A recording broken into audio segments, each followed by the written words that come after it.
대한민국 가요계 역사상 가장 짧은 시간에 가장 찬란한 정점에 올랐던 별, 뉴진스. 22개월 전 그들이 하이브와 어더어라는 거대 자본의 틈바구니에서 자유와 독립을 외치며 출사표를 던졌을 때 전 세계 대중은 그들의 무모하지만 용기 있는 도전 앞에 기립 박수를 보냈다. 하지만 2026년 초 화려했던 조명이 꺼진 무대 뒤에 남겨진 성적표는 그야말로 처참하다. K-팝의 패러다임을 바꿨다던 우인의 완전체는 공중분해되었고 한 멤버는 431억 원이라는 천문학적인 배상금 소송의 늪에 빠졌다. 아이들의 미래를 지키겠다던 어른들의 달콤한 약속은 과연 누구를 위한 것이었나? 지난 22개월간 안방극장을 뒤흔든 잔혹한 연대기를 심층 분석한다. 1. 2024년 4월 신화의 균열, 감성 호소가 가린 권력 찬탈의 서막, 모든 비극의 시발점은 2024년 4월 하이브가 민희진 전 어더 대표를 상대로 실시한 전격적인 내부 감사였다.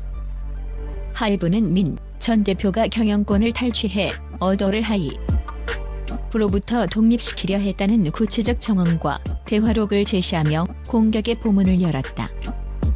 그러나 민 전 대표의 대응은 예상을 뛰어넘는 정면 돌파였다. 초록색 줄무늬 티셔츠와 파란색 모자, 그리고 정제되지 않은 파격적인 언사가 난무했던 긴급 기자회견은 단숨에 여론을 집어삼켰다. 그녀는 하이브가 뉴진스의 아류를 만들어 카피했으며 자신을 부당하게 탄압하고 있다고 주장하며 대중의 감성을 자극했다. 대중은 거대 기업 하이브를 가해자로 뉴진스와 민 전 대표를 희생양으로 규정하는 프레임에 열광했다. 당시 여론은 압도적으로 민 전 대표의 편이었다. 법적 근거보다 감성적 서사에 치중한 대응은 훗날 멤버들이 냉혹한 법리의 세계에서 판단을 그르치게 만드는 치명적인 발단이 되었다. 하지만 이 감정적인 승리는 독배였다. 2024년 11월 변호사 없는 기자회견. 무모한 도박의 시작 사태가 파국으로 치달은 것은 11월이었다. 2. 뉴진스 멤버 5명은 변호사조차 대동하지 않은 채 돌연 긴급 기자회견을 열고 11월 29일을 기해 어더와의 전속 계약을 해지하겠다고 일방적으로 선언했다. 이들은 하이브 내에서의 따돌림 의혹과 신뢰 훼손을 주된 이유로 들었으나 법적으로 계약을 즉각 해지할 만한 중대한 위반 사항에 대한 객관적 입증은 턱없이 부족했다. 어더 측은 즉각 전속 계약 유효 확인 소송으로 맞불을 놓으며 법적 대응에 나섰다. 업계 전문가들은 이 시점을 가장 뼈아픈 실책으로 꼽는다. K-팝 역사상 법적 절차를 완전히 무시하고 감정적 호소만으로 수천억 원 가치의 계약을 해지에 성공한 사례는 전무하기 때문이다.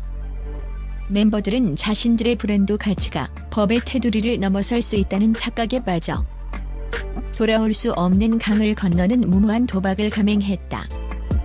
3.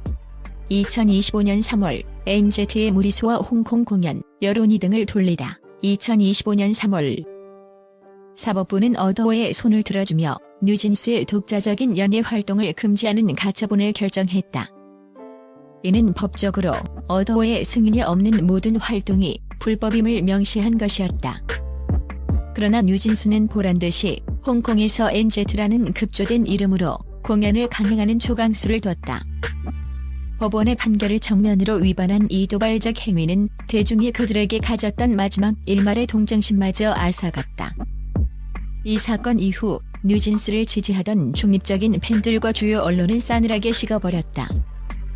법치 국가에서 사법부의 최종 판단을 무시하는 행위는 더 이상 예술가의 저항이 아닌 막무가내식 일탈로 비춰졌기 때문이다. 법원은 위반 1회당 멤버 1인당 10억 원이라는 전례 없는 간접 강제금 명령을 내렸다. 순수하고 맑은 이미지로 사랑받던 뉴진스는 법 질서를 조롱하는 문제아의 이미지로 전락하며 브랜드 가치에 회복 불가능한 타격을 입었다. 2025년 10월 법리의 승리, 어더의 완성과 멤버들의 각자 도생. 긴 법정 공방의 종지부를 찍은 것은 2025년 10월이었다. 4. 법원은 뉴진스와 어도우 사이의 전속 계약은 여전히 유효하며 멤버들의 해지 주장은 근거가 없다는 본안 판결을 확정했다. 이는 사실상 자신들이 벌여온 1년여간의 투쟁이 법적으로 아무런 정당성이 없었음을 전 세계 앞에 자인한 꼴이 되었다. 뉴진스 측은 항소조차 포기했다. 판결 직후 철옹성 같았던 5인의 결속은 순식간에 모래성처럼 허물어졌다. 가장 먼저 현실을 직시한 것은 막내 라인인 혜린과 혜인이었다. 그들은 11월 어도우 복귀를 공식 발표하며 활동 재개의 신호탄을 쐈다. 이어 한이, 민지, 다니엘 역시 개인적인 채널을 통해 복귀 가능성을 내비쳤으나 이 과정에서 멤버들 간의 신뢰 관계는 이미 돌이킬 수 없을 만큼 금이 가 있었다. 각자의 이해관계와 부모들의 개입이 얽히며 어른들의 싸움에 아이들이 먼저 분열되는 비극이 연출된 것이다. 5. 2026년 현재 한이의 복귀. 다니엘의 영구 제명과 431억 원의 청구서. 2026년 초 이 잔혹한 드라마는 마침내 최종장에 도달했다. 한이는 어도우 경영진과의 심도 있는 논의 끝에 공식적으로 복귀하여 팀의 재건에 힘을 보태기로 했다. 하지만 끝까지 독자 노선을 고집했던 다니엘의 운명은 비참했다. 어도우는 다니엘과의 전속 계약을 공식적으로 종료함과 동시에 그녀와 그 배후 세력을 상대로 431억 원에 달하는 손해배상 청구 소송을 제기했다. 이 천문학적인 배상금은 뉴진스의 글로벌 활동 중단으로 인한 기회비용, 광고 위약금, 브랜드 가치 훼손, 그리고 전속 계약 위반에 따른 벌금을 모두 합산한 금액이다. 민희진 전 대표 역시 이 소송의 핵심 피고로 지목되어 함께 법의 심판대에 올랐다. 한편 민지의 경우 복귀 여부에 대해 여전히 불분명한 태도를 보이고 있어 팬들의 속을 태우고 있다. 결론: 남겨진 상처와 사라진 뉴진스의 영광. 그리고 뼈아픈 교훈. 결국 우리가 사랑했던 5인의 뉴진스는 역사의 뒤안길로 사라졌다. 일부 멤버가 복귀하여 3인조 혹은 4인조로 무대에 선다 해도 전 세계를 매료시켰던 그 유니크한 완전체의 시너지를 다시 보기는 불가능에 가깝다.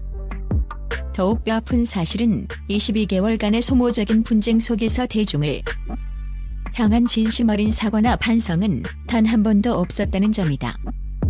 아티스트를 보호하겠다는 명분 아래 진행된 이 거대한 소동의 끝은 한 명의 유망한 청년을 거액의 빚쟁이로 만들고 전 세계적인 아이콘을 해체시키는 것으로 끝이 났다.